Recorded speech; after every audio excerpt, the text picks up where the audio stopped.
আল্লাহ তাআলা আদম আলাইহিসসালামকে জ্ঞান দিলেন, বিভিন্ন জিনিসের নাম শিখালেন।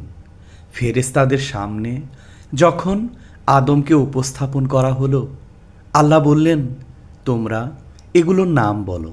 ফেরেশতারা বলল, হে আল্লাহ, আপনি যা শিখিয়েছেন শুধু তাই আমরা জানি। তখন আল্লাহ তাআলা বললেন, হে আদম, তুমি তাদেরকে এসবের নাম জানিয়ে দাও। আদম সব নাম বলে দিলেন।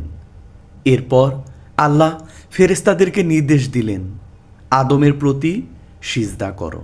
সব ফেরেশতা আজ্ঞাবহ হয়ে সিজদা করল, কিন্তু ইবলিস, যে আগুন থেকে সৃষ্টি, অহংকার করে বলল, আমি ওর চেয়ে উত্তম।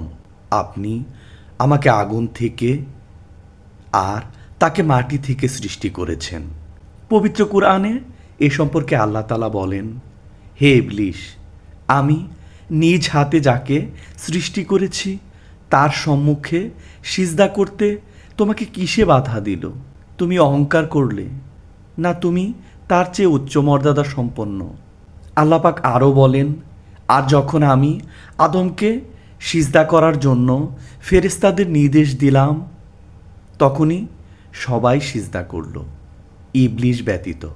সে নির্দেশ পালন করতে অস্বীকার করল এবং অহংকার প্রদর্শন করল, ফলে সে কাফেরদের অন্তর্ভুক্ত হয়ে গেল। ইবলিসের এই অবাধ্যতার কারণে আল্লাহ তাকে জান্নাত থেকে বের করে দিলেন এবং বললেন, তুমি অভিশপ্ত, কিয়ামত পর্যন্ত আমার রহমত থেকে বঞ্চিত।